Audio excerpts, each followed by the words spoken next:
Doctor B R. Ambedkar ಅಭಿವೃದ್ಧಿ ನಿಗಮದ ನೂತನ ಅಧ್ಯಕ್ಷರಾಗಿ ಸಿ. ನರೇಂದ್ರ ಅವರು ಅಧಿಕಾರವನ್ನು ವಹಿಸಿಕೊಂಡರು. ಬೆಂಗಳೂರಿನ ವಿವಿ ಟವರ್ನಲ್ಲಿರುವ ಕಚೇರಿಯಲ್ಲಿ ಅಂಬೇಡ್ಕರ್ ಅವರ ಪ್ರತಿಮೆಗೆ ಮಾಲಾರ್ಪಣೆ ಮಾಡುವ ಮೂಲಕ ವಿಶೇಷವಾಗಿ ಪೂಜೆ ಸಲ್ಲಿಸಿ ಅಧಿಕಾರ ವಹಿಸಿಕೊಂಡರು. ಈ ಒಂದು ಕಾರ್ಯಕ್ರಮದಲ್ಲಿ ದಲಿತ ಪರ ಸಂಘಟನೆಗಳು, ದಲಿತ ಮುಖಂಡರು, ಸಮಾಜದ ಬಾಂಧವರು, ಈ ಒಂದು ಶಾಸಕರು, ಮಿತ್ರರು ಈ ಒಂದು ಕಾರ್ಯಕ್ರಮದಲ್ಲಿ ಭಾಗವಹಿಸಿದರು. ಅದೇ ರೀತಿ ಶಾಸಕರಾದಂತಹ ಶಿವಣ್ಣ ಅವರು ಸಹ ಭಾಗವಹಿಸಿ ನರೇಂದ್ರ ಅವರಿಗೆ ಶುಭಾಶಯವನ್ನು ಕೋರಿದರು. ಅದರ ಜೊತೆಗೆ ನರೇಂದ್ರ ಅವರು ಮಾತನಾಡಿ, ರಾಜ್ಯದ ಉದ್ದಕ್ಕೂ ದಲಿತರ ಪರ ನಿಲ್ಲುತ್ತೇನೆ. ಮುಖ್ಯಮಂತ್ರಿಗಳ ನೇತೃತ್ವದಲ್ಲಿ ನಾನು ಕೆಲಸ ಮಾಡಲು ಸಿದ್ಧನಿದ್ದೇನೆ. ಹೀಗಾಗಿ ಜಿಲ್ಲೆಯ ಉದ್ದಕ್ಕೂ ದಲಿತರ ಸಮಸ್ಯೆ, ಸವಾಲುಗಳ ಬಗ್ಗೆ ಅವಲೋಕನ ಮಾಡುತ್ತೇನೆ ಎಂದು ಇದೇ ವೇಳೆ ವಿಶ್ವಾಸವನ್ನು ಸಹ ವ್ಯಕ್ತಪಡಿಸಿದರು.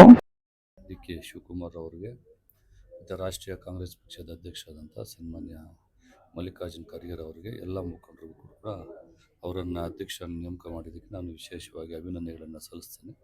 ಇವರ ಅವಧಿನಲ್ಲಿ ನಮ್ಮ ಸಮುದಾಯಕ್ಕೆ ಹೆಚ್ಚಿನ ಒಂದು ರೀತಿಯಲ್ಲಿ ಅನುಕೂಲ ಆಗಲಿ, ಸಮುದಾಯದ ಏಳಿಗೆ ಆಗಲಿ ಅಂತೇಳಿ ಈ ಸಂದರ್ಭದಲ್ಲಿ ನಾನು ಅವರಿಗೆ ಅಭಿನಂದನೆಗಳು ಸಲ್ಲಿಸೋದ್ರ ಮುಖಾಂತರ ಇನ್ನೂ ಕೂಡ ಹೆಚ್ಚಿನ ಕೆಲಸ ಆಗಲಿ ಅಂತೇಳಿ ಅವರಿಗೆ ಹೇಳಲಿಕ್ಕೆ ಬಯಸ್ತೇನೆ.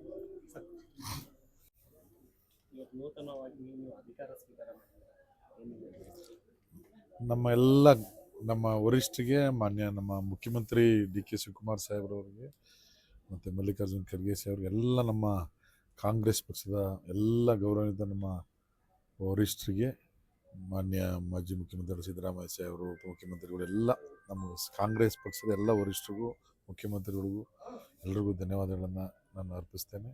ನಮ್ಮ ಕಾಂಗ್ರೆಸ್ ಪಕ್ಷದ ನಮ್ಮನ್ನು ಇಷ್ಟು ವರ್ಷದಿಂದ ಗುರುತಿಸಿ ಇವತ್ತು ಅವಕಾಶ ಮಾಡಿಕೊಟ್ಟಿದೆ ನಮ್ಮ ಸಮಾಜದ ಕೆಲಸವನ್ನು ಮಾಡೋದು. ಅದರಿಂದ ಇಡೀ ರಾಜ್ಯದ ಉದ್ದಗಲೂ ಕೂಡ ಪ್ರವಾಸ ಮಾಡಿ ನಮ್ಮ ಜನಕ್ಕೆ ಏನು ಸವಲತ್ತನ್ನು ದೊರಕಿಸ್ಬೇಕು ಆ ಕೆಲಸವನ್ನು ಖಂಡಿತ ನಮ್ಮ ನಿಗಮ, ನಮ್ಮ ಸರ್ಕಾರ ಅದನ್ನು ಮಾಡ್ತೇವೆ.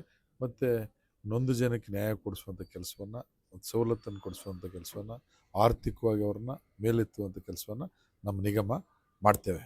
ಮತ್ತು ನಮ್ಮನ್ನು ಅಧ್ಯಕ್ಷರಾಗಿ ಮಾಡಿದಂಥ ಸರ್ಕಾರಕ್ಕೆ, ಎಲ್ಲ ನಮ್ಮ ಮಾನ್ಯ ಮುಖ್ಯಮಂತ್ರಿಗಳಿಗೆ ಮತ್ತೆಲ್ಲ ನಮ್ಮ ಕಾಂಗ್ರೆಸ್ ವರಿಷ್ಠರಿಗೂ ಕೂಡ ನನ್ನ ಅಭಿನಂದನೆಗಳನ್ನು ಸಲ್ಲಿಸ್ತೇನೆ. ಮತ್ತು ಇಡೀ ರಾಜ್ಯದ ತುಂಬಗಳಿಗೂ ಕೂಡ ಎಲ್ಲ ನಮ್ಮ ಸ್ನೇಹಿತರು, ಅಭಿಮಾನಿಗಳು, ನಮ್ಮ ಕಾರ್ಯಕರ್ತರು, ಕಾಂಗ್ರೆಸ್ ಅಭಿಮಾನಿಗಳು, ಕಾರ್ಯಕರ್ತರುಗಳು ಬಂದು ಅವ್ರ ಶುಭಾಶಯವನ್ನು ಕೋರ್ತಿದ್ದಾರೆ. ಅವರ ಶುಭಾಶಯಕ್ಕೂ ನಾವೆಲ್ಲರೂ ನಾನು ಅವ್ರಿಗೆ ಎಲ್ರಿಗೂ ಕೂಡ ಚಿರಋಣಿಯಾಗಿರ್ತೇನೆ. ಮತ್ತು ಅವರಿಗೆ ನನ್ನ ಅಭಿನಂದನೆಗಳನ್ನು, ನನ್ನ ಧನ್ಯವಾದಗಳನ್ನು ತಿಳಿಸ್ತೇನೆ. ಸಮಾಜದಲ್ಲಿ ಸಾಕಷ್ಟು ಸಮಸ್ಯೆಗಳು, ಗೊಂದಲಗಳಿವೆ. ಈಗ ನೀವು ಫಸ್ಟ್ ಸ್ಟೆಪ್ ಅಂತ ಯಾವ ತರ ಏನೇನು ನಮ್ಮ ನಿಗಮದಿಂದ ಸವಲತ್ತನ್ನು ಬಡವರಿಗೆ, ನಿರ್ಗತಿಕರಿಗೆ, ಯಾರ್ಯಾರಿಗೆ ಸವಲತ್ತನ್ನು ದೊರಕಬೇಕು ಅವರೆಲ್ಲರಿಗೂ ಕೂಡ ಕೊಡಿಸುವಂಥ ಕೆಲಸವನ್ನು, ಸಹಾಯ ಮಾಡುವಂಥ ಕೆಲಸವನ್ನು ನಮ್ಮ ನಿಗಮ, ನಮ್ಮ ಸರ್ಕಾರ ಖಂಡಿತ ಮಾಡ್ತೇವೆ. ಈಗ ಡಿ.ಕೆ. ಶಿವಕುಮಾರ್ ಮುಖ್ಯಮಂತ್ರಿಗಳ ನೇತೃತ್ವದಲ್ಲಿ ನೀವು ಫಸ್ಟ್ ಆಗಿದ್ದೀರಾ, ಅವ್ರಿಗೆ ಹೆಂಗೆ? ನಮ್ಮ ಮುಖ್ಯಮಂತ್ರಿಗಳಿಗೆ ಮತ್ತು ಉಪಮುಖ್ಯಮಂತ್ರಿಗಳಿಗೆ, ನಮ್ಮ ಮಾಜಿ ಮುಖ್ಯಮಂತ್ರಿಗಳಿಗೆ ಮತ್ತು ನಮ್ಮ ಕಾಂಗ್ರೆಸ್ನ ವರಿಷ್ಠರಿಗೆ, ಅವರೆಲ್ಲರಿಗೂ ಕೂಡ, ನಮ್ಮ AICC ಅಧ್ಯಕ್ಷರಿಗೆ ಎಲ್ರಿಗೂ ಕೂಡ ನಾನು ಅಭಿನಂದನೆಗಳನ್ನು ಸಲ್ಲಿಸ್ತೇನೆ.